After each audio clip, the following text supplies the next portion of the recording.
मात्र आता थेट हा रिपोर्ट पाहण्यापूर्वी जाणार आहोत. संजय राऊत बोलतायत तिथे. ते आंदोलन अत्यंत महत्त्वाचं. त्याच वेळेला दिल्लीत राहुल गांधी यांच्या नेतृत्वाखाली इंडिया आघाडीचे सर्व खासदार, लोकसभा, राज्यसभा, इतर प्रमुख लोक आम्ही संसद भवनापासून निवडणूक आयोगाच्या मुख्यालयापर्यंत, निर्वाचन सदनपर्यंत मार्च काढणार आहोत, मोर्चा काढणार आहोत. ज्या पद्धतीचं निवडणूक आयोग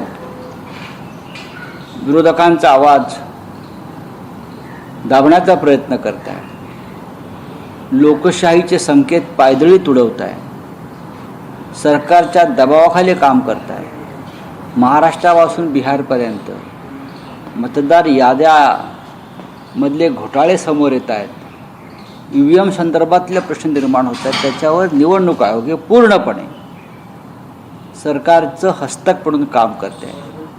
आम्हाला निवडणूक आयोगाला प्रत्यक्ष जाऊन विचारावा लागेल. राहुल गांधी तर रोज निवडणूक आयोगाची प्रकरणं बाहेर काढत आहेत आणि हे आंदोलन हे जनजागृतीचं आंदोलन आहे. लोकांमध्ये जागृती व्हायला पाहिजे आपल्या मताविषयी, आणि हा मोर्चा त्यासाठीच आहे दिल्लीतला. नाही, पण राऊतचे 12 लोकांना 30 लोकांना परमिशन दिली आहे भेटण्यासाठी दुपारी 12 वाजता. बघा, प्रश्न भेटण्याचं नाही आहे, प्रश्न आम्ही सर्व खासदारांनी एकत्र येऊन देशाचं लक्ष वेधून घेण्याचा आहे. आणि लोकशाहीनं आम्हाला हा अधिकार दिलेला आहे.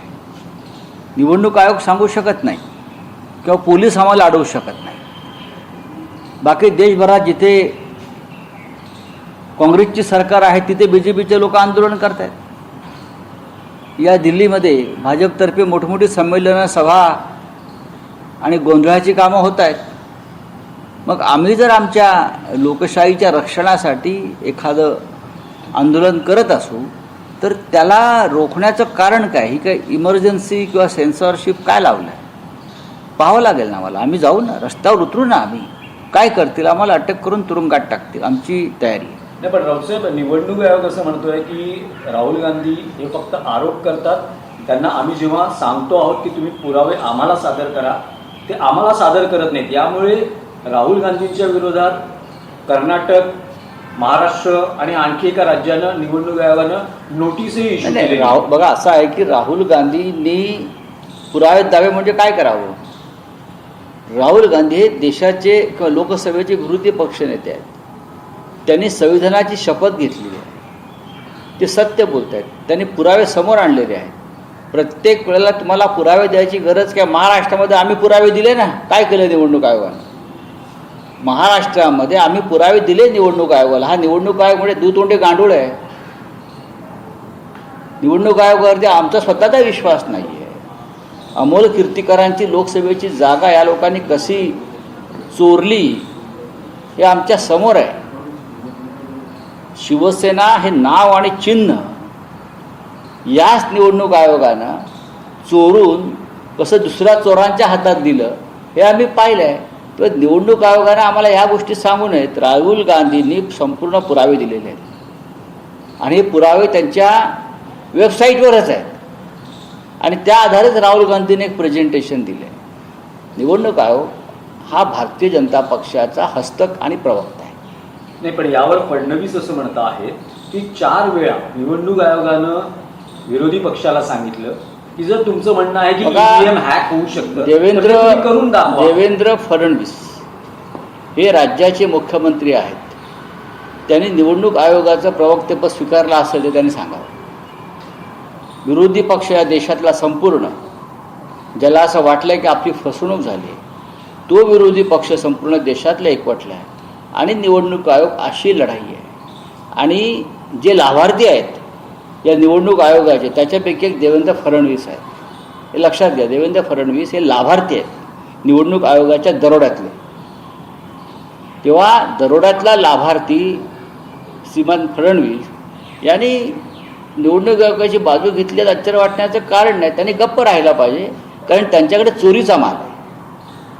चोराने गप्प राहिलं पाहिजे. त्यांच्याकडे चोरीचा माल लक्षात घ्या. स्वतः नितीन गडकरी यांच्या मतदारसंघामध्ये 3.25 ते 3.5 लाख मतांची चोरी झाली. हे तुम्हाला माहिती आहे का? त्यांच्या सख्या भाचाचंही नाव कापलं गेलं, त्यांच्या घरातली नावं कापली गेली. म्हणजे गडकरींनाही कोणाला तरी पाडायचं होतं, गडकरींनाही कोणाला तरी खड्ड्यात टाकायचं होतं. त्यांच्या मतदारसंघात इतकी मतं जर वगळली गेली असतील तर विरोधी पक्षांच्या बाबतीत काय झालं याचा विचार न केलेला बरा. सर, एक प्रश्न असा आहे की फडणवीस म्हणतात की लोकसभेला इंडिया आघाडी किंवा महाविकास आघाडी जिंकली महाराष्ट्रात तर त्यावेळी आयोगावर आक्षेप घेतला जात नाही आणि विधानसभा हरली की आक्षेप. नाही, लोकसभा निवडणुकीमध्ये सुद्धा घोटाळे झाले. देवेंद्र फडणवीस यांचा अभ्यास गेल्या काही दिवसामध्ये फार घसरलेला आहे. ते गोंधळले आहेत त्या नवीन सरकारमुळे. राहुल गांधी यांचं जर विधान पुराव्यासह त्यांनी ऐकलं असेल तर देवेंद्र फडणवीस यांच्यावरती मला असं वाटतं की त्यांच्यावरती चांगला उपचाराची गरज आहे. राहुल गांधी यांनी सांगितलेलं आहे की लोकसभेमध्ये सुद्धा 50 ते 60 लोकसभा मतदारसंघाचा घोटाळा झाला, त्याच्यामुळे मोदी हे प्रधानमंत्री होऊ शकले. हे राहुल गांधीचं विधान देवेंद्र फडणवीस हे सोयीस्कररित्या त्यांनी ऐकलेलं दिसत नाही आहे. 50 ते 60 लोकसभा मतदारसंघात यांनी घोटाळा केलेला आहे. जयपूर ग्रामीणची जागा शेवटच्या फेरीपर्यंत काँग्रेसचे उमेदवार चोपडा हे आघाडीवर होते. शेवटच्या फेरीपर्यंत जिंकलेले होते चांगल्या मतांनी. तिथे मतमोजणी बंद करण्यात आली आणि पोस्टल बॅलेटचा घोटाळा करून भाजपच्या उमेदवाराला विजय घोषित करण्यात आला. अमोल कीर्तीकरांचंही तेच झालं. अशा 50 जागा शेवटच्या तासाभरामध्ये निवडणूक आयोगाच्या मदतीनं चोरल्यामुळे देवेंद्र फडणवीस हे देशाचे प्रधानमंत्री झाले. हे फडणवीस यांना पक्क माहिती आहे, पक्क. त्याच्यामुळे ते चोरांची बाजू चोर घेणारच. रावसाहेब, आज तुम्ही केंद्रीय गृहमंत्री अमित शहा यांना एक पत्र लिहिलं आहे आणि माजी उपराष्ट्रपती धनखड यांचा ठाव ठिकाणा काय या बाबतीतली विचारणा केलेली आहे. समजा जर तो कळला नाही तर सर्वोच्च न्यायालयात याचिका करण्याचीही तुम्ही तयारी दर्शवलेली आहे. काय नेमकं तुमचं म्हणणं आहे? नाही, देशाचे उपराष्ट्रपती मी मानतो अजूनही ते उपराष्ट्रपती आहेत, कारण नवीन उपराष्ट्रपती नेमले जातात. त्याच्यामुळे ते काळजीवाहू उपराष्ट्रपती असायला पाहिजे. कुठे आहेत? गेल्या साधारण 20-25 दिवसापासून त्यांचा ठाव ठिकाणा नाही, त्यांच्या अस्तित्वाचा पत्ता नाही. ते कुठे आहेत, त्यांचं काय झालं, त्यांची प्रकृती कशी आहे याच्याविषयी या देशातल्या जनतेला आता चिंता लागून राहिली. ज्या पद्धतीनं ते अदृश्य झाले किंवा गायब झाले ही सर्वच राजकीय कार्यकर्त्यांसाठी चिंतेची बाब आहे. या देशामध्ये चीन आणि रशियाचा पॅटर्न लागू झाला आहे का की आपल्याला नको असलेल्या माणसांना गायब करायचं? हा पॅटर्न लागू झाला असेल तर आम्हाला त्याबाबत सरकारनं माहिती द्यावी. जे आमच्या विचाराच्या विरोधात बोलतील, वागतील, कृती करतील त्यांना आम्ही गायब करू, जसं चीनमध्ये होत्या, रशियामध्ये होत्या. कुठे आहेत? 21 जुलैला मी पत्रात लिहिलं, 21 जुलैला ते सभागृहात आले धनखड. त्यांनी कामकाज सुरू केलं. मल्लिकार्जुन खरगे विरोधी पक्षनेत्यांनी त्यांच्यामध्ये शाब्दिक झटापट झाली ऑपरेशन सिंदूरच्या चर्चेवर. त्यानंतर हाऊस दिवसभरासाठी तहकूब झाले साधारण. म्हणजे त्यांची प्रकृती उत्तम होती. आम्ही ओळखतो धनकरांना. सायंकाळी 6 वाजता राजीनामा देतात आणि तेव्हापासून त्याचा थांगपत्ता लागत नाही, अतापत्ता लागत नाही. लापत्ता होतात, बेपत्ता होतात. देशाचा इतका मोठा महत्त्वाचा संविधानिक पदावर बसलेली व्यक्ती.